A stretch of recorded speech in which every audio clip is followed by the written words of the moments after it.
Today, I have the pleasure of sharing what I know about Ecuador with you. It is an incredible country and you are in for a treat. So, get comfortable and stay until the end. Ecuador is located on the west coast of South America between Colombia and Peru. It is known for its position along Earth's equator. Actually, Ecuador means equator in Spanish. This is Ecuador's flag, a horizontal triband with coat of arms in the center. The yellow band is twice the size of blue and red bands. The yellow represents the crops and soil, the blue color represents the seas and sky, red represents the blood lost in the War of Independence. Does this flag remind you of any other flags? This flag was inspired by Grand Colombia's flag. Now Colombia, Venezuela and Ecuador all have similar design, as they were part of Grand Colombia at one point in history. This is the coat of arms. The oval shield in the middle depicts Mount Chimborazo, the highest mountain in Ecuador. The river represents the Guayas River on the Pacific coast. The steamboat on the river is also named Guayas. The ship was built in Ecuador and it was the first seaworthy steamship built in all of South America. It represents trade and economy. Ship's caduceus, a mast with two encircling snakes, also represent trade and economy. A small flag in the back of the ship make Ecuador's flag special, as this is one of the few flags that has flag within the flag. Above the mountain, a golden sun surrounded by zodiac signs Aries, Taurus, Gemini and Cancer represent March to July, the period of March Revolution of 1845 that ousted first president of Ecuador. Let's just say Ecuadorian wasn't fond of him. Condor on the top of the shield with stretched out wings symbolizes power, greatness and strength of Ecuador. It also represents the idea that it will always be ready to attack any enemies. The shield is flanked by national flags. The laurel on the left represents the victories. The palm leaf on the right represents martyrs of the fight for independence and liberty. The fasces below the shield represent the dignity of the country. Geography. Ecuador has the total area of 283,000 square kilometers. Two north to south mountain ranges of Andes Mountain divide the continental Ecuador into three regions: the Costa, Sierra and La Amazonia. The Costa, the belt of tropical lowland along the Pacific coast. This is the most fertile and productive land, home to large banana plantation. This is the region is where all the rice fields are located. Coastal areas have active fisheries. The largest coastal city in the region is Guayaquil. The Sierra, a high plateau of 3 to 10,000 feet high.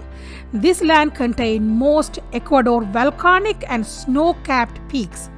Agriculture focuses on traditional crops like potato, corn, quinua, and the population is mainly Amerindian Kichua people. This region is where Ecuador's capital, Quito, is located. The Amazonia, also known as Oriente, is the jungle lowland east of Andes, made up of huge Amazon National Park and Amazonian Untouchable Zone, a vast stretch of land set aside for the Amazon Amerindian tribe to continue to live in a traditional way.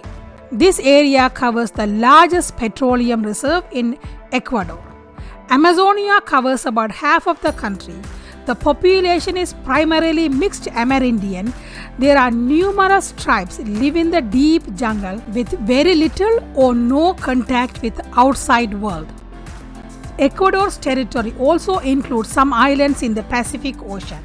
The most famous one is the Galapagos Islands, about 900 kilometers off the continental coast of Ecuador. Some of the islands are inhabited by people, others are inhabited by amazing variety of wildlife that have fascinated scientists ever since Charles Darwin visited the island in 1836. Eastern Ecuador is part of the Amazon watershed. Napo is the longest river shared with Peru. Mount Chimborazo is Ecuador's tallest mountain. top of this mountain is the furthest point from the center of the earth because of the ellipsoid shape of the earth. Cotopaxi, just south of Quito, is the world's highest active volcano. Ecuadorian geography is stunning. The Pacific coast rises up to snow-capped volcano, then falls away to hot Amazon jungle. It's beautiful, isn't it? History! During the early settlement, native people did simple farming and then established more developed societies with permanent development, increase in agriculture and use of ceramics. During the late 15th century, Inca civilization expanded into the area where Ecuador is now, but they met with fierce resistance from natives. However, Incas were able to overcome the resistance and rule the land for a short period of time. But Incas' rule have profound effect on Ecuador.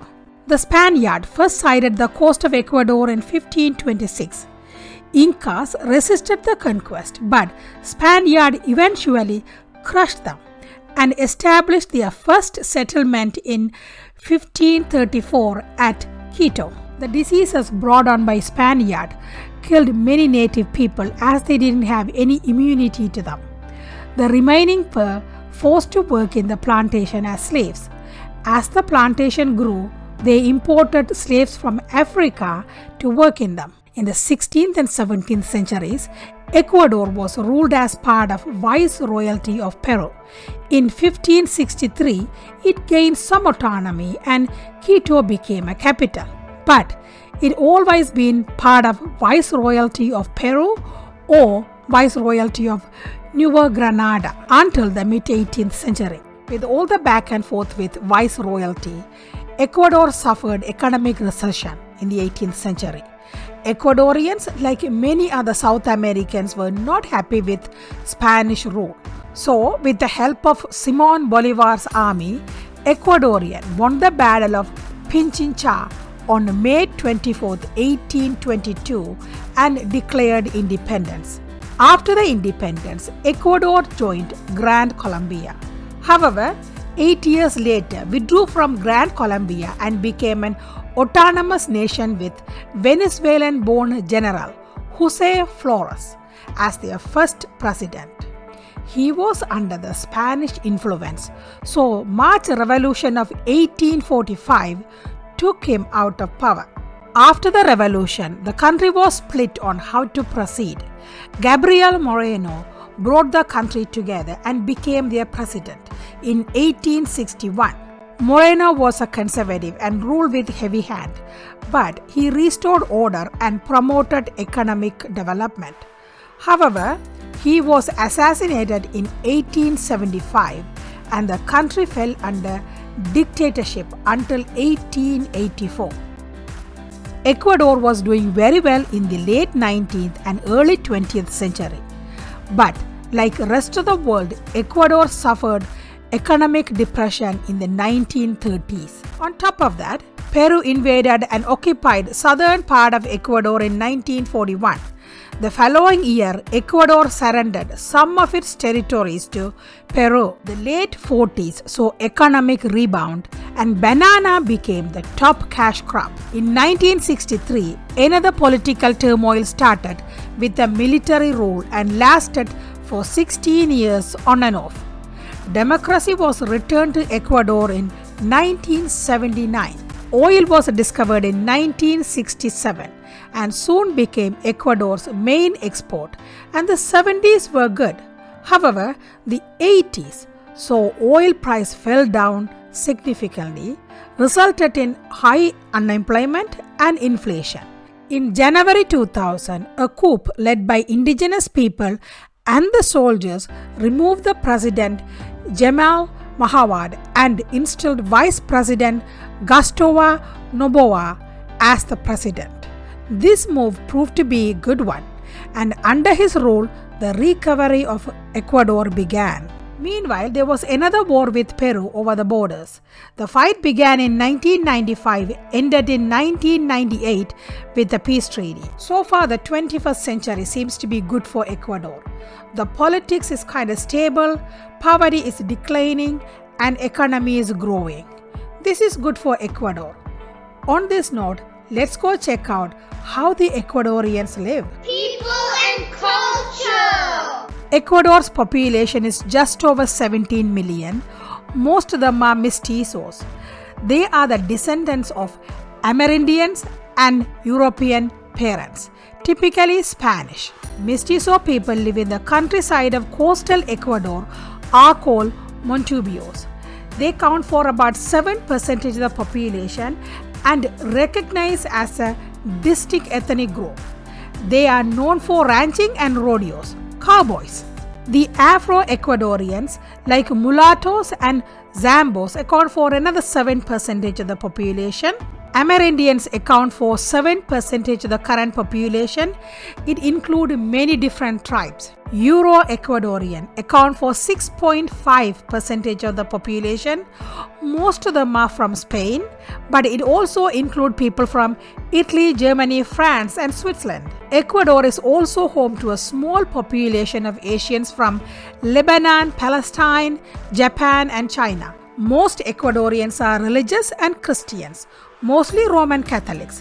Minority of the population is non-religious, while even a smaller population follow other religions such as Judaism and Buddhism. Spanish is the language of majority and an official language. Many indigenous languages are spoken in Ecuador, but it varies region to region. Kichua and Shuara are the two major indigenous languages. Kichua is the language of Ingas. Ecuadorian culture is as vibrant as their hand-woven tapestries. Ecuadorian culture includes a fair mix of indigenous practices, African ritual, and European influences. Almost everyone in Ecuador has mixed race background, so they have tremendous cultural diversity and unique customs and traditions. Even in urban Ecuador, there's a strong emphasis on nuclear family. Ecuadorians are family-oriented people. They form good friendship with their family and their neighbors. Like many other South American countries, Ecuador is passionate about their soccer. Ecuador has an extreme advantage. National team is located in the high-altitude city of Quito, and a visiting team often struggle with climate and limited oxygen. Ecuadorian players have adapted to these conditions. Typical cuisine varies depending on the region. Ecuadorian food consists mainly of soup, stews, corn pancakes, rice, egg, and vegetables. Seafood is excellent even in the highlands. Local specialities include ceviche, a seafood dish prepared in lemon juice, lechon, a suckling pig, roasted cuy, the whole roasted guinea pig. However, some of these delicacies may not be for the less adventurous. Ecuadorian economy is classified as upper middle income economy. It is the fourth largest in South America and 68th largest in the world, with a GDP of about $228 billion.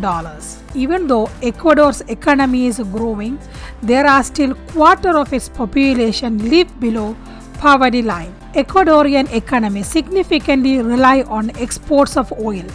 Petroleum resources contribute to 40% of its GDP. It is also one of the 10 largest producers in the world of banana, cocoa, and palm oil. They also grow corn, potato, pineapple, oranges, and cut flowers for export. Ecuador is one of the major exporters of shrimps. Timbers like eucalyptus, mangrove, pine, cedar, walnut, rosemary, and balsa wood were cut down ethically for the most part and used locally in construction and exported to other countries. Ecuador mining industry is healthy. It is the 14th largest producer of antimony and also mine gold and silver. Ecuador is diversifying its economy and has a decent sized textile, food processing, metallurgy, and service sectors. Ecuador's currency is United States dollar. It came to use in 2000 after the financial crisis. United States is the main import and export partner. This is it for Ecuador. I hope you learned something new about Ecuador or entertained yourself with all the images from Ecuador. It's a beautiful country, and if you get the chance, visit. If you are watching this, you must like learning about other countries. So please give me a thumbs up to this video and subscribe to my channel so we can explore every single country in the world. Thank you for watching. We will meet again in the next video.